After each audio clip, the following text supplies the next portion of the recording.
Let's discuss some MCQs today. A 73-year-old woman presented with thirst and polyuria of 6 months duration. She had suffered several episodes of lower back pain in the past and she was on no medication. On examination, she looked well and a dorsal she had a dorsal kyphosis and a blood pressure of 170 by 95. Investigations revealed ESR of 15, which is normal, serum creatinine is elevated, urea is elevated, and albumin is normal. Okay, so the question is, what is the most likely cause of hypercalcemia? When you see the options, all these conditions can cause hypercalcemia. Okay, so we need to rule out each and every option one by one. The first option is metastatic breast cancer. It is unlikely because the patient is looked well and she is having symptoms since 6 months. If she is having metastatic breast cancer, she must be emaciated by now, right? She doesn't look well if she had metastatic breast cancer, right? And we cannot also explain the blood pressure of 170 by 95. Okay, and usually in metastatic breast cancer the ESR will be elevated, and metastatic breast cancer, because of malignancy, there is a tendency to develop hypoalbuminemia. Okay, and coming to the next option, myeloma, yes, the renal component is there, the hypercalcemia is there, old age is there, and the patient is having low back pains in 6 months and she is looking well. So all these factors are suggestive of myeloma, but the major clue is ESR is normal, whereas in myeloma ESR is elevated, usually in more than 100, right? So that is the one thing, and the other thing is the albumin. See, the albumin is normal in case of myeloma, normal in this patient, but in myeloma usually the total protein will be elevated. Okay, or and albumin is decreased with total protein elevated and increase of globulin component, but it was not mentioned anywhere in this thing. And especially the major drawback for myeloma for this case is 15 millimeters of ESR. Why it is not osteoporosis? Because the hypercalcemia, we cannot explain the hypercalcemia itself with osteoporosis. What Because osteoporosis is characterized by normal calcium, normal phosphate, and normal alkaline phosphatase. Everything should be normal, then only we can call it as osteoporosis. Okay, and what about the other options? Primary parathyroidism. Okay, the hypercalcemia can be explained. Can we explain the renal derangements? Yes, we can explain with the help of renal stones, and renal stones can cause hydroerythronephrosis, which in turn leads to renal failure, right? That is elevated urea and creatinine. So we can explain every fact about this, every component of this case scenario with the help of primary hyperparathyroidism. And chronic hypercalcemia patients are tend to be hypertensive. So we can explain the hypertension, and we can explain the renal failure, and the ESR normal can be explained, and the normal albumin can be explained, and we can also explain the previous episodes of lower back pain with the help of osteoporosis.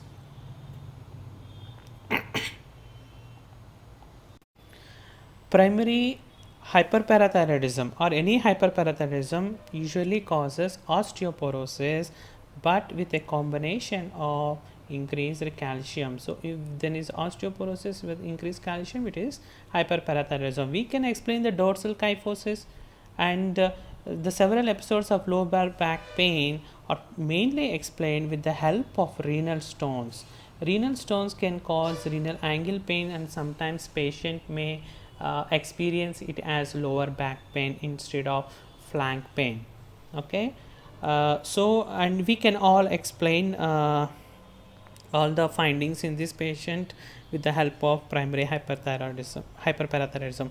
Why it is not sarcoidosis? Because the patient is looked well and there is no other physical symptoms or respiratory symptoms mentioned in the case scenario. Okay, and the ESR will be elevated in case of sarcoidosis, but it is normal here. So the final diagnosis is primary hyperparathyroidism. Remember, primary hyperparathyroidism is common in elderly women more than 60 years. It's much common, more common in females more than males. Okay. Coming to the third question, a 31-year-old woman presented to her GP with recurrent vaginal candidiasis. Her past medical history include hypothyroidism, for which she is on long-term thyroxine replacement. On examination, she is mildly overweight and her BP is 140 by 85. Investigations reveal fasting plasma glucose, which is elevated, and HbA1c elevated. So the diagnosis is she is having diabetes mellitus, right? So which of the following would favor a diagnosis of type 2 diabetes rather than type 1 diabetes mellitus?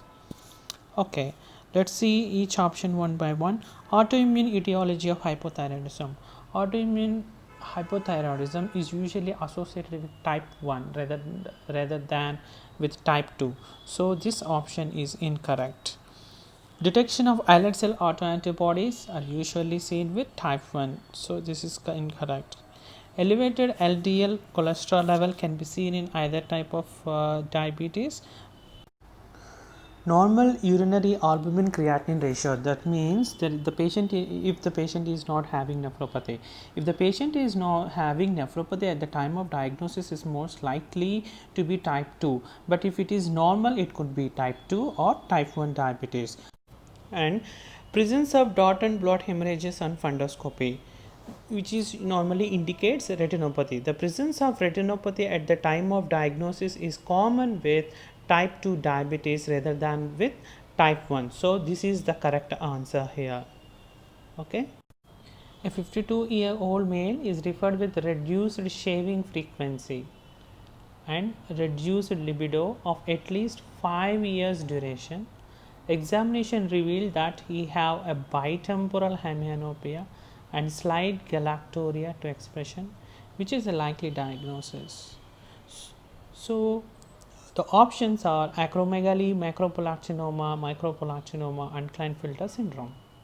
Okay, the patient is having reduced shaving frequency, that means loss of facial hair, and reduced libido, that means the patient is having hypogonadism.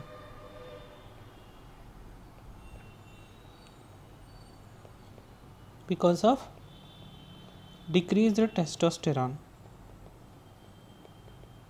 Okay, and this patient is having this problem only since 5 years, so this is not a primary hypogonadism.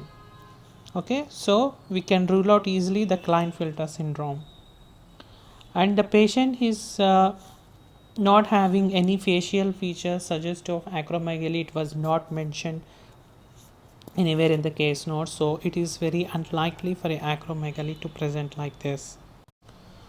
So based on the clinical finding, bitemporal hemianopia, and we can easily diagnose this case as macropolactinoma, which is usually by definition are more than 1 centimeter, and they are more prone to cause pressure symptoms on the optic chiasma leading to bitemporal hemianopia, whereas micropolactinoma are usually less than 1 centimeter and usually they do not have any compressive symptoms or signs. Okay. The thyroid function tests were obtained from a 65-year-old male patient who presented with tiredness. Past history includes ischemic heart disease and depression. for which he takes medication. So the free T3 is elevated, the free T4 is elevated, free T3 is decreased, and TSH is increased. So what is the most likely explanation for these results? Let's see each option one by one. Amiodarone therapy, Hashimoto's, lithium therapy, sick euthyroid syndrome, and subclinical hyperthyroidism. You can easily rule out this last option. It is not hyperthyroidism because the TSH is elevated. Okay, and lithium therapy can cause hypothyroidism, but this is but the free T3 should be low, so it is not the correct option. And another option we can roll out is Hashimoto's. We can easily roll out because the TSH is elevated. So we are left with sick euthyroid syndrome and amiodarone therapy. Sick euthyroid syndrome, usually the TSH may be elevated, but T3 and T4 are usually low or normal but not elevated. So sick euthyroid syndrome is wrong. So amiodarone, we are left with amiodarone therapy. So the patient is also having ischemic heart disease and maybe having some arrhythmia. It was not given, but there is a possibility that he may be on amiodarone therapy, and amiodarone can cause hypothyroidism, hyperthyroidism, or any form of combination of findings like elevated T3 with low TSH, like that. Any combination of thyroid profile can be seen with amiodarone therapy. So the correct answer here is amiodarone therapy. A 55-year-old male is referred with a long history of infrequent shaving and low libido. Investigations reveals decreased testosterone, increased LH and FSH. Which of the following is the most appropriate investigations? You can see that the testosterone is decreased, and there is long history of symptoms because of low testosterone. So it is hypogonadism. What type of hypogonadism is it? It is hypogonadotropic or hypergonadotropic. As both LH and FSH are increased, it is hypergonadotropic hypogonadism. That means primary gonadal failure or testicular failure. So let's see each option. Karyotype, yes, the primary gonadal tape, we need to do karyotype. So this is the correct answer because the patient is a Klinefelter syndrome. Klinefelter syndrome is a important cause for primary gonadal failure. MRI pituitary is usually done when we suspect prolactinoma and there is hypogonadotropic hypogonadism, but not hypergonadotropic hypogonadism. Okay, prolactin secretion is also wrong. Short synactin test is for Addison's disease, it has no role here. Thyroid function test is not at all required for this patient. Okay, a 14-year-old boy is being investigated for nocturnal enuresis. His mother also reports that he is not doing well academically at school and he is easily fatigued by physical exertion. A full examination, including blood pressure, is normal.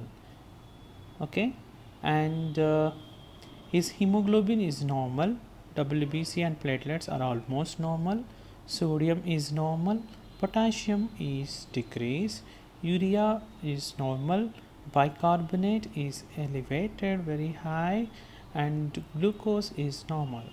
His urinary potassium is very high and sodium is slightly decreased. So what is the diagnosis for this patient? The options are Bartter syndrome, ectopic ACTH, laxative abuse, primary hyperaldosteronism, that is Conn syndrome, and renal artery stenosis. So how do we rule out each option one by one? The patient is having nocturnal enuresis. It is usually the nocturnal enuresis is a part of polyuria. Okay, many patients you are having polyuria, also complaint of nocturnal enuresis. Remember, this is not a small kid, he is 14 years old boy. Okay, and his mother reports that he is not doing well academically. Something is happened with his IQ. Maybe he is having low IQ, is having polyuria, and the blood pressure is normal with the hypokalemic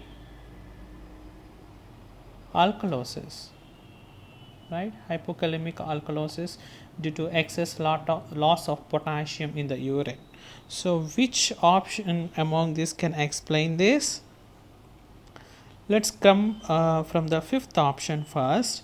Renal artery stenosis can be easily excluded because the blood pressure is normal, and primary hyperaldosteronism can cause hypokalemic alkalosis, but can be excluded because the blood pressure will be high in this case. And see, even renal artery stenosis can cause hypokalemia because of RAS system activation and increased aldosterone secretion, which in turn leads to hypokalemia.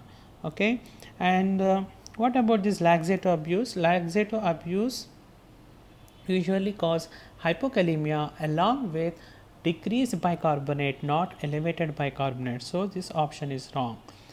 Next option is ectopic ACTH.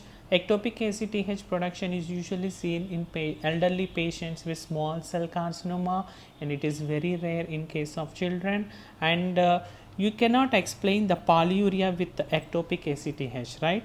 So this option is wrong. So we are left with only one option, Bartter syndrome. Even if you do not know what is Bartter syndrome, there is a high chance that you can choose the correct answer when you can easily rule out the other options. Okay, now coming to the Bartter syndrome, it is a inherited genetic disorder involving the renal tubules, and affects the sodium potassium chloride reabsorption, leading to profound hypokalemia and metabolic alkalosis.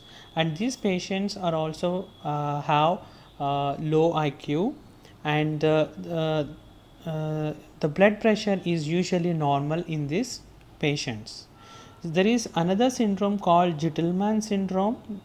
These patients also present with similar findings, that is hypokalemia with alkalosis with normal blood pressure.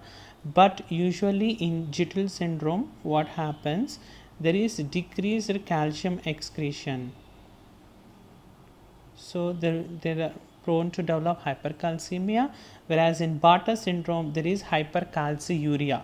So if they mention there is excess calcium is lost, then the answer is Bartter syndrome. If the same question, if they show there is decreased calcium in urine, then the answer could be Gitelman syndrome. Okay.